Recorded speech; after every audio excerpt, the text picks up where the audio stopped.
Souvent dans mes accompagnements ou même à un niveau plus large, j'entends les gens dire si ça doit se faire, ça se fera. Alors je ne sais pas ce que vous en pensez vous sur cette phrase-là, mais moi elle me fait beaucoup rire.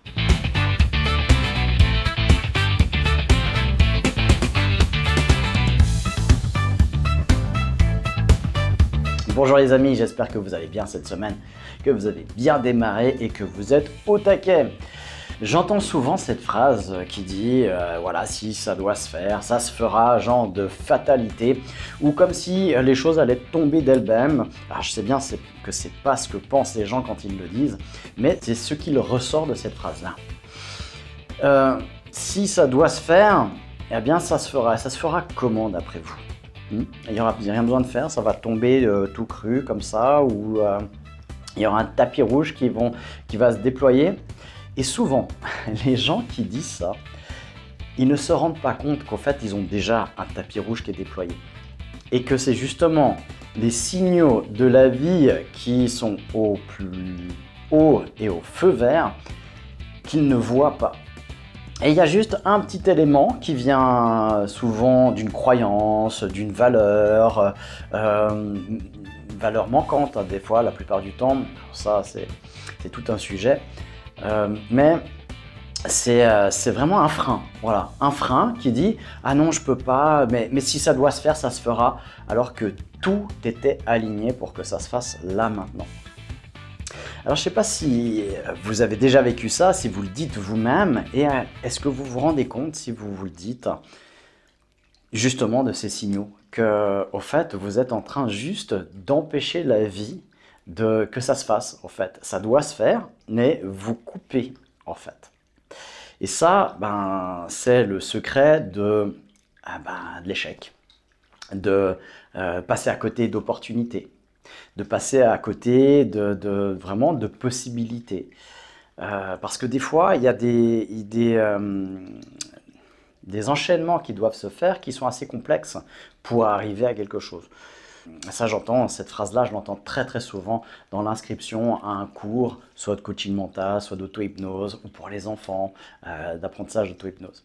Et les personnes qui mettent un petit côté de résistance, parce que tout est OK, le prix, la date, et puis tout à coup, il y a un petit élément, mais il est tout à fait secondaire, et la personne dit renonce, et elle dit cette phrase-là, si ça doit se faire, ça se fera. Ça devait se faire là. Sauf que la personne ne le voit pas. Et qu'elle ne voit pas tous les éléments qui ont dû coïncider pour qu'il y ait juste une seule résistance. Et que cette résistance, elle pourrait être balayée comme ça facilement.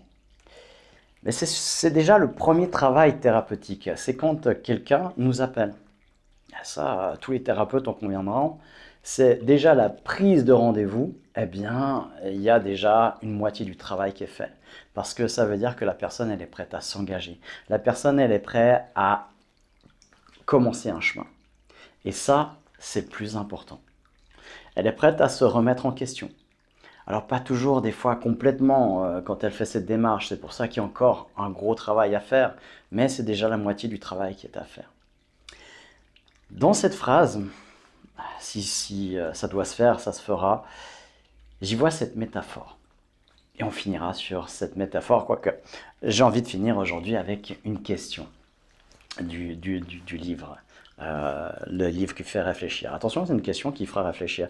Mais déjà cette petite histoire.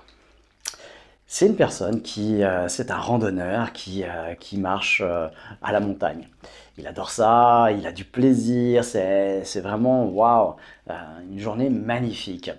Il est très croyant, très croyant en Dieu. Peu importe la religion, mais il a une foi absolue en son Dieu. Et il marche, il a du plaisir, et tout à coup, il glisse et il tombe d'une falaise. Il arrive juste à se raccrocher à la falaise, à des rochers. Et là, il prie son Dieu.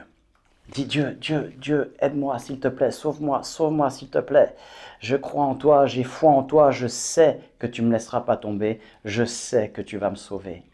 Et là, avec le sourire, il attend la manifestation de Dieu. Il y a une chèvre qui passe, comme ça, sur le rocher, comme ça. Il pourrait s'accrocher à sa queue ou prendre une patte ou essayer, mais il a foi en Dieu. Et c'est Dieu à qui il a demandé de le sauver. Alors, il envoie la chèvre. Allez, éloigne-toi, toi. Allez, Dieu, aide-moi, aide-moi. Et il résiste comme ça. Il sourit déjà un petit peu moins. Dieu, aide-moi, je sais que tu peux m'aider, je sais que tu vas m'aider, j'ai foi en toi. Et là, il y a un groupe de promeneurs qui arrivent, qui l'entendent et qui est là, allez, accrochez-vous. Et il lance une corde et le randonneur accroché à sa falaise, alors leur dit, mais tirez-vous, tirez-vous, c'est Dieu qui va m'aider, Dieu va m'aider, cassez-vous. Et là, les randonneurs, alors ils essayent de descendre, ils essayent de l'aider, mais il ne veut pas. Enlevez-vous, enlevez-vous, Dieu va m'aider, Dieu va m'aider, Dieu aide-moi, Dieu aide-moi. Et il prie toujours son Dieu accroché à la falaise. Les randonneurs appellent la réga, les secours en hélicoptère, ils arrivent, et il y a le treuil qui descend avec le sauveteur et le randonneur qui les envoie au loin en disant « Non, laissez-moi, laissez-moi, Dieu va m'aider, Dieu va m'aider ». Et puis ils n'ont pas le choix que de partir à un moment donné, et le randonneur, à bout de force, lâche et tombe. Évidemment, il meurt. Et là, il se retrouve devant Dieu. Et il lui dit, mais pourquoi tu m'as pas aidé? Pourquoi j'étais là, accroché à la falaise? J'ai toujours cru en toi, je savais, j'étais persuadé que tu ne me laisserais pas tomber. Et tu m'as laissé tomber. Mais pourquoi tu as fait ça? Et Dieu lui répondit,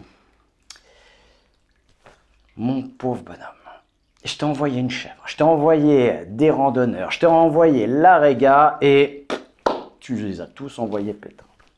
Eh bien, ton résultat, tu ne le dois qu'à toi-même. Et voilà. Alors, moi je vous invite à repérer tous les petits signes de la vie qui vous déroulent le tapis rouge pour vous amener sur un chemin. Et regardez ces petits signes comme un chemin que la vie veut vous faire emprunter. Et que ces signaux, eh bien, montrent que c'est le bon moment. C'est votre moment. Dites-moi ce que vous en pensez en partage. Et je vais finir sur un questionnement sur la santé et le bien-être. Alors, peut-être que vous connaissez ce livre. C'est le livre qui fait réfléchir. C'est ma dernière œuvre, il n'y a que des questions dedans. Alors, on peut simplement tirer au hasard et on va vraiment laisser le hasard s'exprimer et vous savez ce que je pense du hasard. Alors, on a un premier chiffre, le 7, et on a un deuxième, le 2, et on arrive donc à la question 72 du chapitre bien-être et santé. Alors, on y est, on y arrive. 72, c'est